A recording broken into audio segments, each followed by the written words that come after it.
Today's call is about intuition development, that too using graphotherapy. Before we jump into what is graphotherapy or graphology, we will also dive into what are the mechanics of our brain and how does this magical word called as intuition is generated into your brain. How does it works? How does it communicates with your all the different parts of the brain? Now let's understand what is intuition.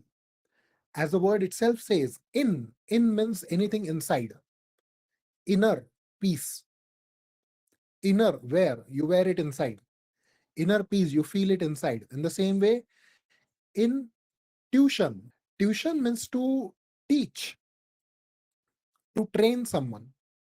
It is basically your consciousness teaching you something, your consciousness trying to tell you something, your consciousness trying to explain you something in a simple language. That is intuition. How it is developed. So let's proceed with how the intuition is developed. The very first part of developing the intuition is believed to arise from rapid unconscious processing of information based on prior experiences and pattern recognition. So these are the main words: prior experiences and pattern recognition. When we say prior experiences, what do we mean by that is that you must have had certain experiences in your life. When we say in your life, it could be in the present life, after you were born, after you took the first breath, to the past lives. So we'll cover certain areas of the brain which store that information. What do we mean by pattern recognition? When something happens again and again, it gives signal to your brain that this is something, is a programming of your life, and this is how you have to react in that particular situation or circumstance. And based on your reaction, your intuition is developed.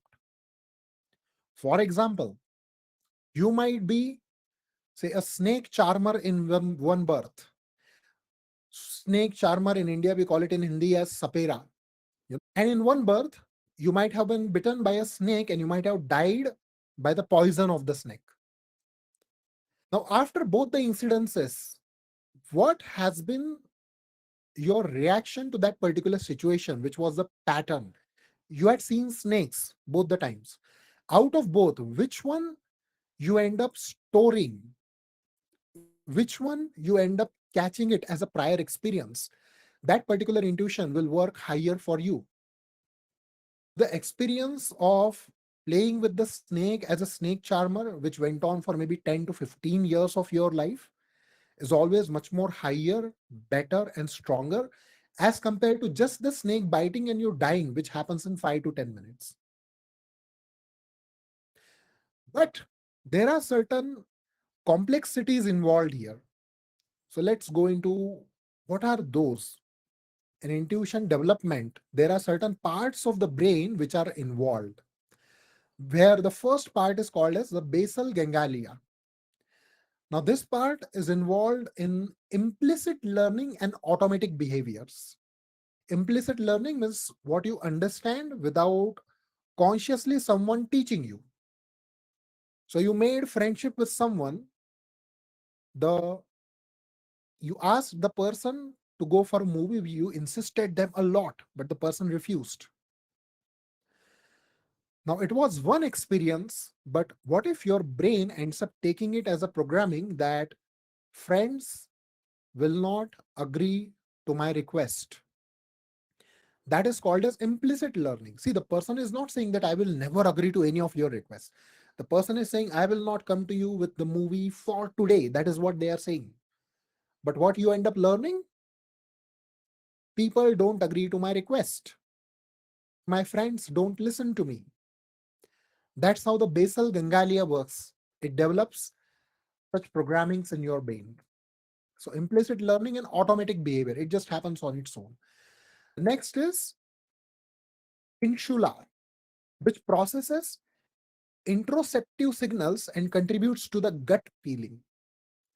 So interoceptive signals and the gut feeling.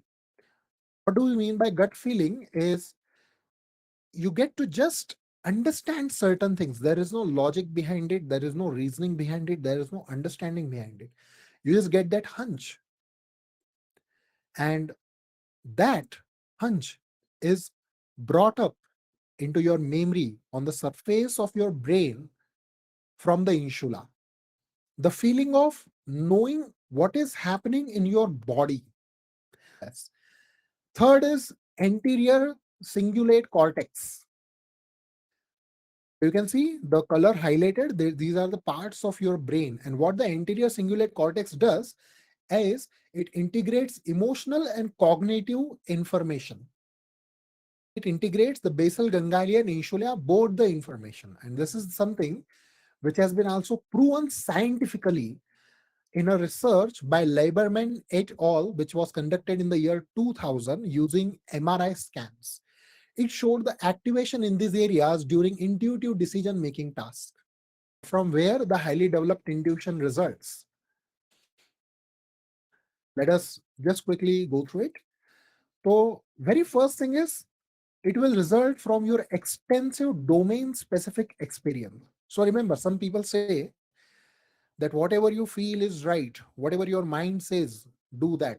Just follow your mind, follow your intuition. No, that's a recipe for disaster. Whatever your mind says will never be right always, because your mind will always come from its own past experiences and memories. If you did not had exposure to managing or handling certain situations in life, the intuition that has been given by your mind will not be right. It will not be the right guidance. Hence, either you need a domain specific knowledge, or you need something which can give you same type of systematic experience which is required for that particular type of knowledge or mastery to be able to work intuitively for you. It also develops from pattern recognition abilities. So first is domain specific experience, which means if you are experienced into certain domains, if you have been doing something, if you have faced something, if you have managed something in the past, or you are doing it in the present as well as upcoming future, then your brain will end up learning for it. And once you learn something, your brain, that is what we call it as reptilian brain, hmm, it ends up storing all the data of your this lifetime and millions of all the past lifetimes. From there, these experiences or the knowledge comes to you. Well developed pattern recognition abilities. What do we mean by that? Something is happening in your life. Certain patterns are again and again emerging into your life. When you get into conflict with someone, you are able to manage it in a particular way. Either you run away from it, like we learned yesterday in the Shiv Swarodaya workshop, that there are three responses by a human brain to any situation. First is fight. We are strong, we fight it. Second is flight. We feel weak and we want to run away from that situation. Now, flight response is also not when we feel weak. The flight response could also be when you choose not to handle the situation. When in relationship the conflicts arises, what people do is they end up ignoring each other rather than talking the problem out and finding the solution. That is called as flight response. You don't ignore each other by way of any fear.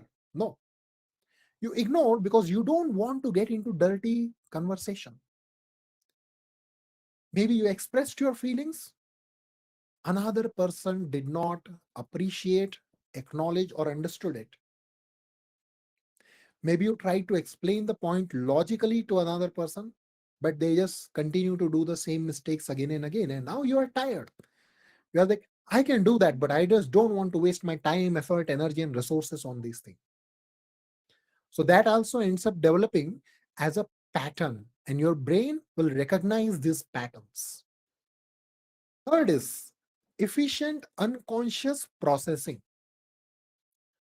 So this is all connected to your unconscious mind, how it processes the situation, how it processes the past memories, how it processes the life at large which occurs to you.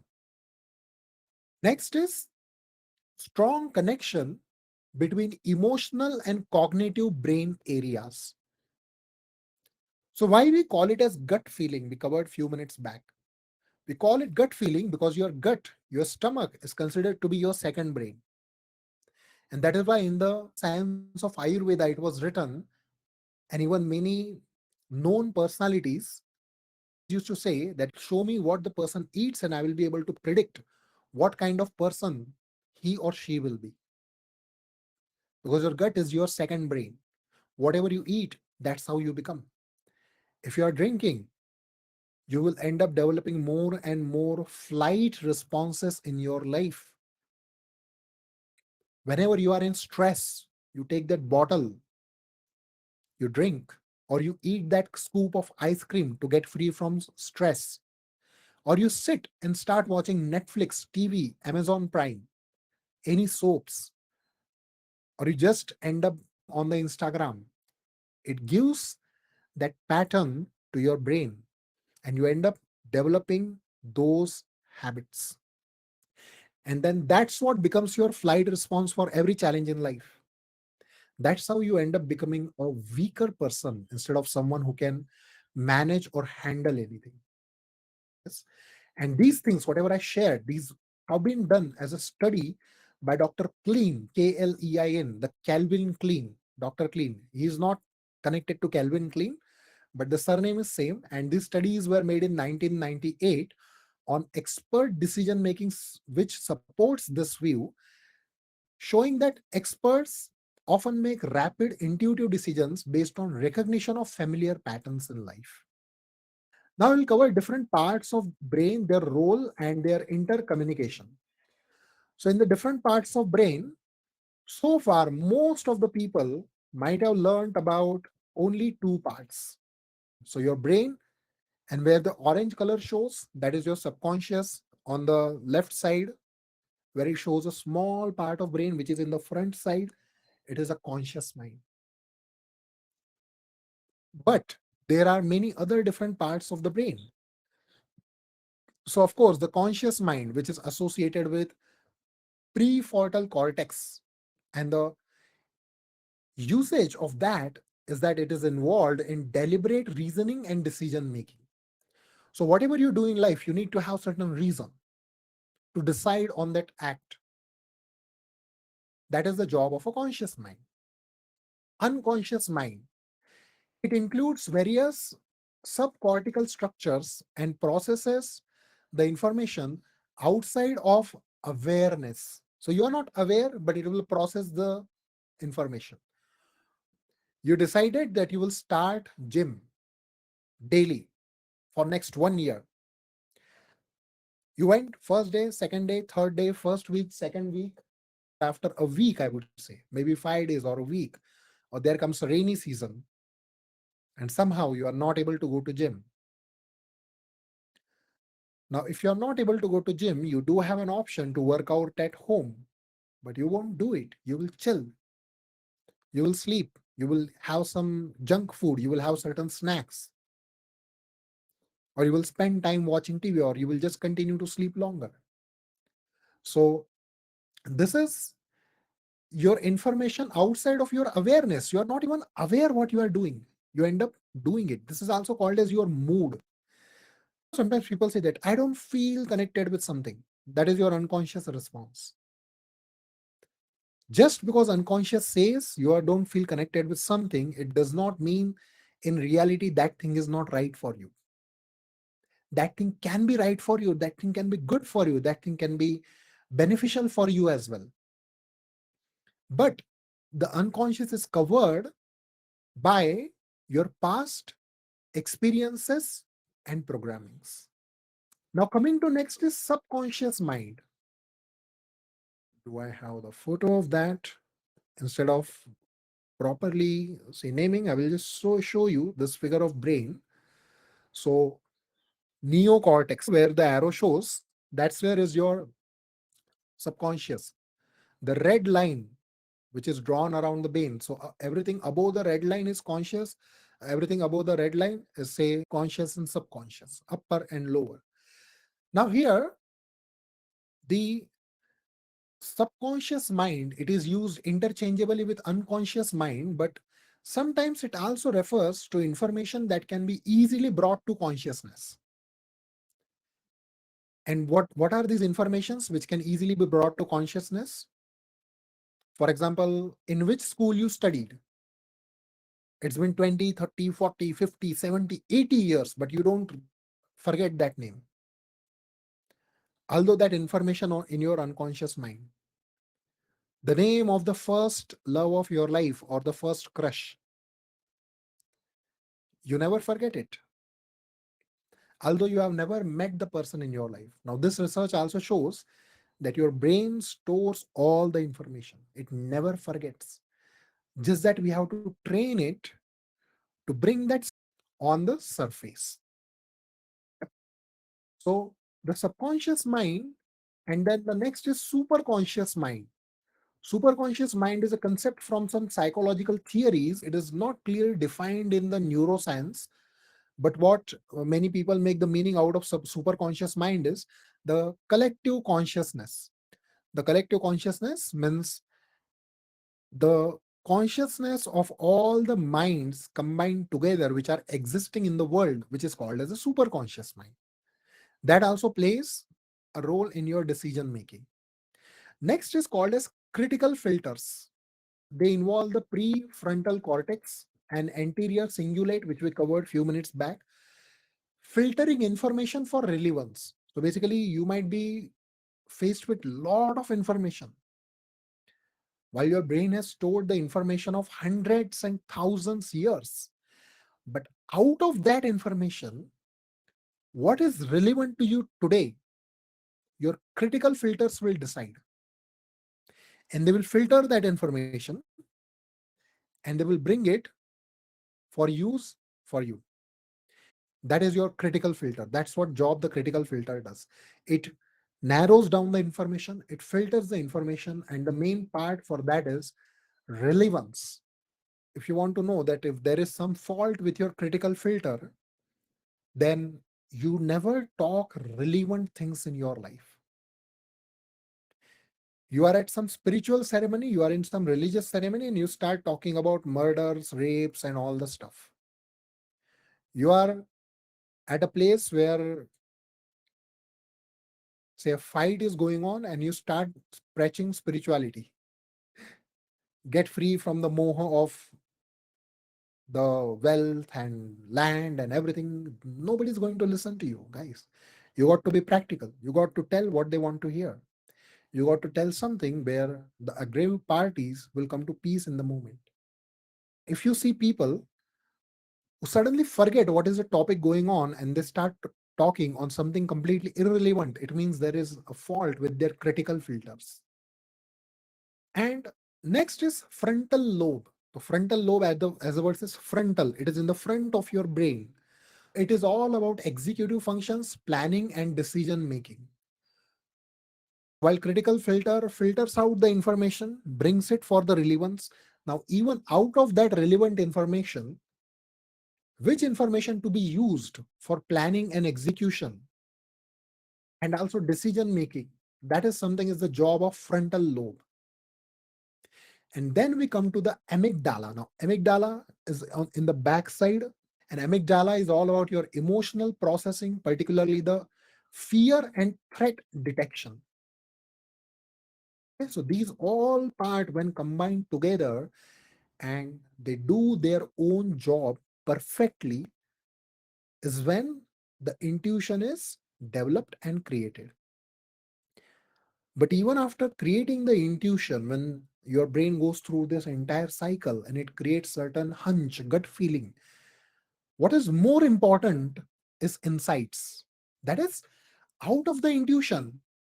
Is it just my fear, or is it really a threat to my money, time, efforts, or life? When you are able to decide there, that is wiseness. These are communicated through complex neural network and neurotransmitter systems. And again, there has been a lot of research. One of the most intensive ones was by a professor, a scientist called as Damasio in 1994 on the somatic marker hypothesis, highlighted in the importance of emotion cognition integrations in decision making. So that's where all this research comes from. Let's understand what is the difference between the intuition and insight. What is intuition? Intuition comes very rapidly, not even 1 second, a fraction of a second. It will just give that push to your mind. Either it could be in the form of certain words, certain images, certain feelings or experiences which happening in your body, or you just see certain signs in the external world. When we talk about signs, in India, there's something called as Shakun Shastra. How many of guys are aware of Shakun Shastra? Aware? Or at least heard the name? Shakun Shastra means something is happening in the external world and you just see it. What is Shakun Shastra? Shakun Shastra is nothing but intuition of millions of people which they manifested, documented, and seen a recurring pattern on super conscious level, that is on the level of the entire world. They documented it and they made a science out of it. So a collective intuition brought from many people. Then out of those intuition, what were the insights and what was the result? That is Shakun Shastra. Yes. So intuition is your rapid and unconscious judgment or decision about something. You like something, you don't like something. You see something first time, you see any picture first time, you see any video first time, you hear to someone first time. You quickly like it, you quickly fall in love with it. Sometimes you quickly start hating it. This is your intuition. But what is insight?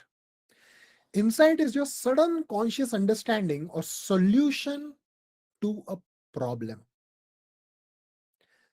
So intuition comes rapidly in a fraction of a second and it tells you about, based on the past patterns that your brain or soul has lived across lifetimes.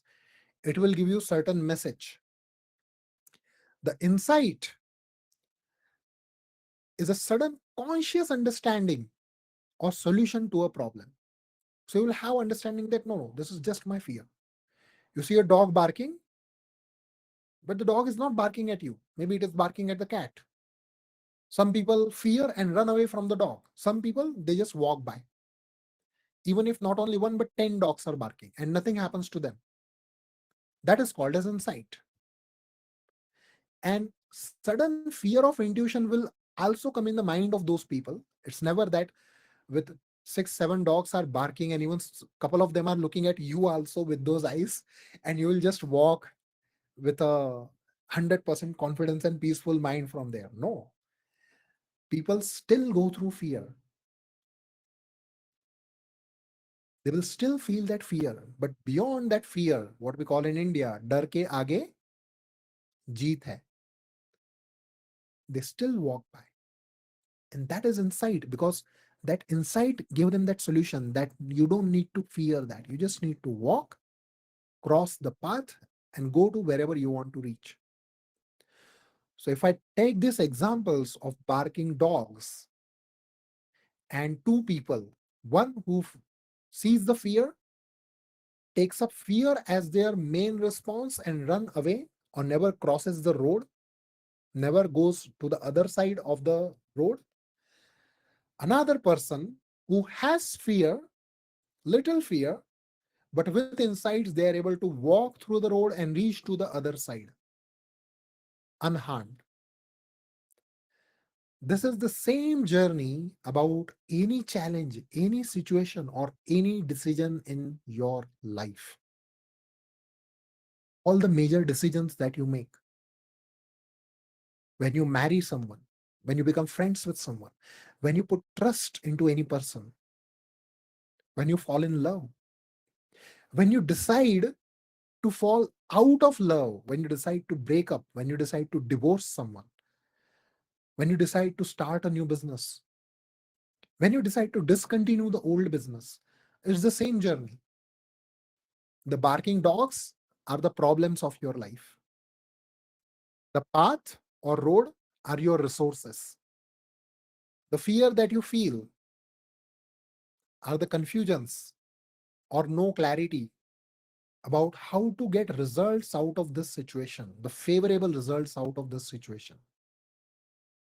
That's where this course comes for help. With the regular practice of graphotherapy, you will be able to develop that intuition and insight. You will be able to marry your intuition with insights, achieve that power where no matter how many dogs are barking, no matter how many problems are erupting in your life, you will be still be able to walk the path and reach to the other side. There could be time where one of the dog comes forward and starts barking at you. You will look at him and you'll just shoo them and it will go back and join its pack barking at the cat. That power this gives you. So now we will also now understand when related, insights involve a conscious aha moment, like, wow, finally I found the solution, while intuition operates more implicitly. Now, why insight might be considered more powerful than intuition? Because it involves conscious understanding, allowing for explicit reasoning and explanation of your actions.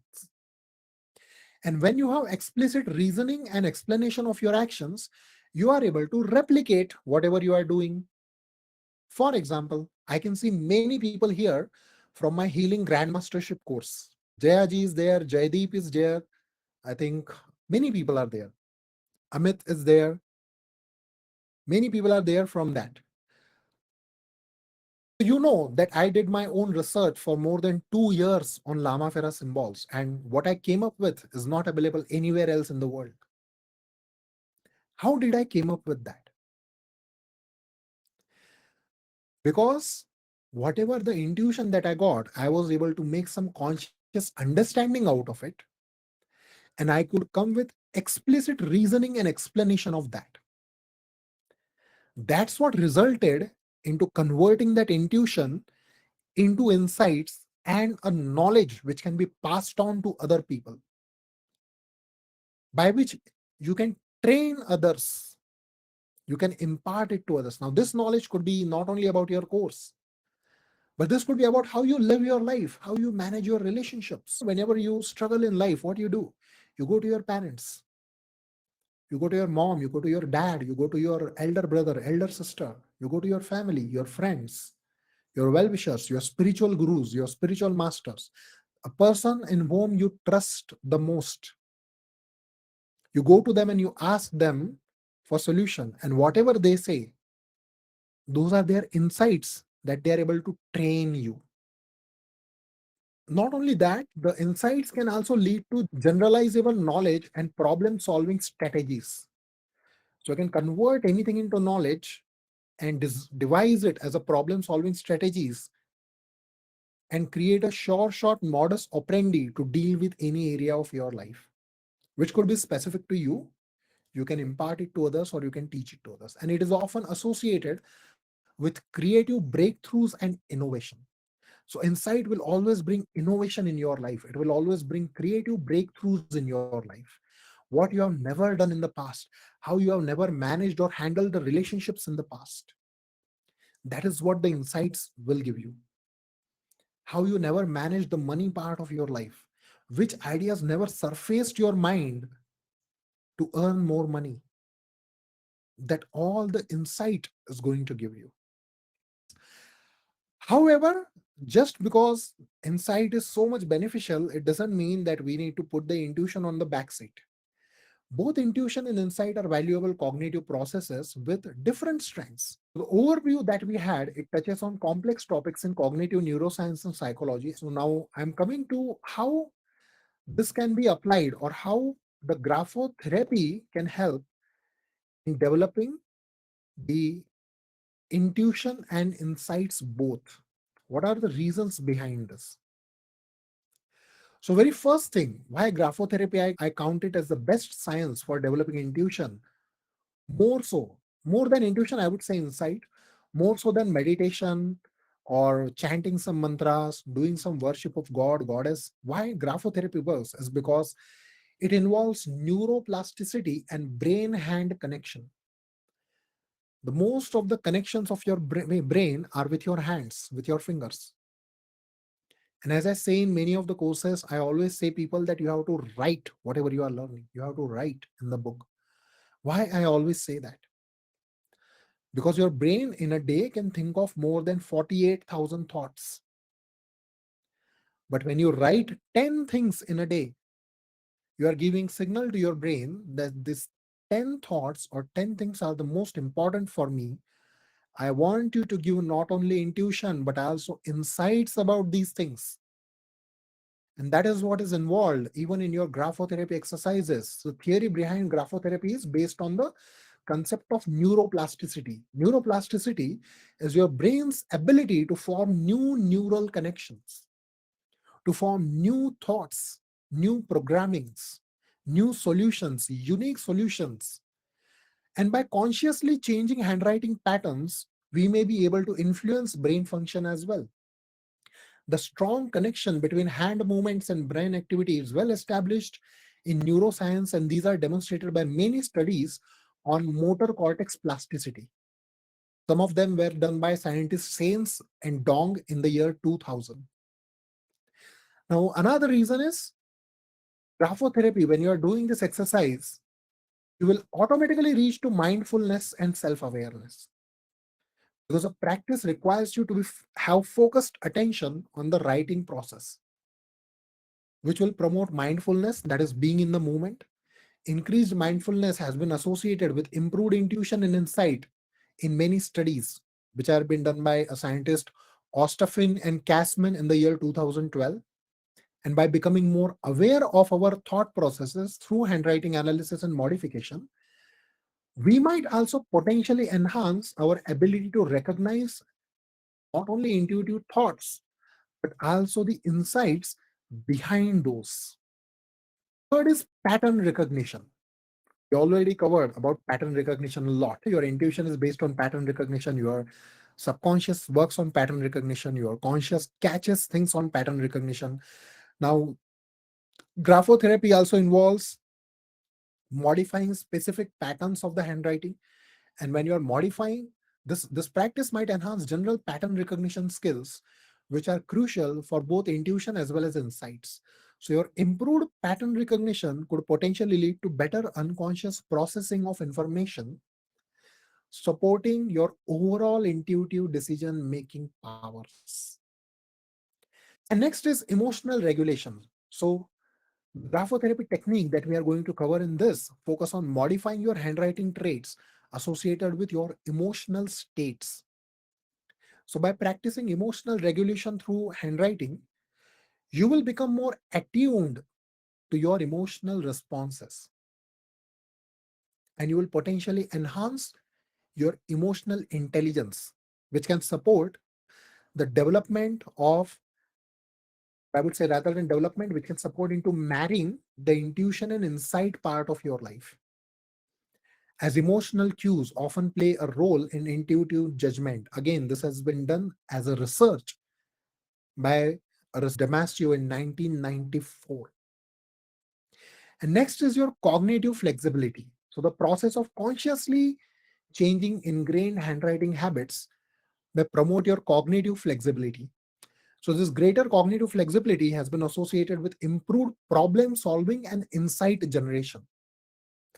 This research again done by us Nijistad in the year 2010. So it can enhance your ability to gain novel insights, new insights about your life, the patterns, the relationships, and everything. Not only that, graphotherapy also results in stress reduction. When we reduce stress, only then Your intuition and insights both will be able to work with each other as friends, and will be able to generate or give the results and understanding to you that is required. And lower stress levels have been associated with improved intuitive decision making as well as creative insights in many studies. One of the most extensive one was by Plasner, Plessner, in the year 2008. Hmm? Next benefit for graphotherapy is symbolic representation and subconscious communication. So graphotherapy involves working with the symbolic meaning of various handwriting traits. So this focuses on your symbolism, and it potentially enhances your communication between the conscious and subconscious aspects of the mind, supporting your intuitive processes. So now, with these benefits, brings me to the uh, end of this call. And those of you who would like to join the intuition development using graphotherapy, which is going to be a full-fledged 3-month program.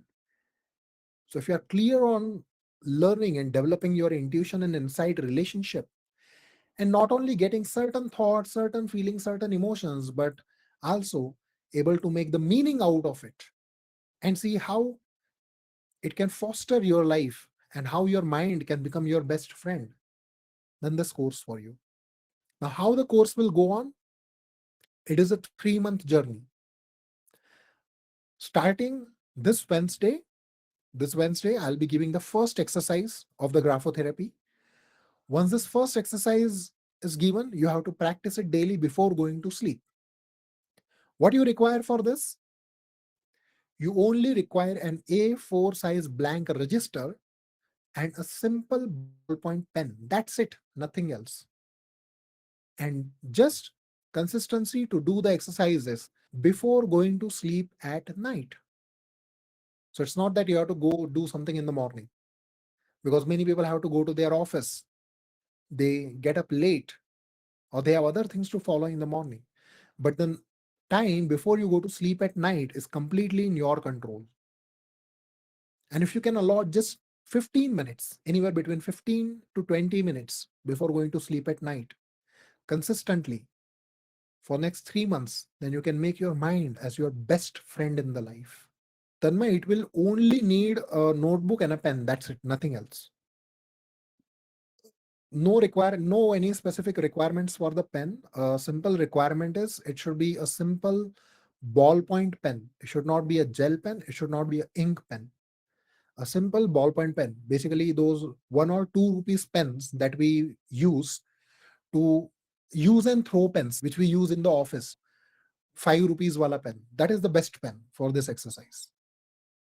So just that simple pen and an A4 size register and some time before going to sleep at night. That's all is required. That's it. Nothing else. Anyone else having any question? Duration, Yogashri, 3 months, as I said.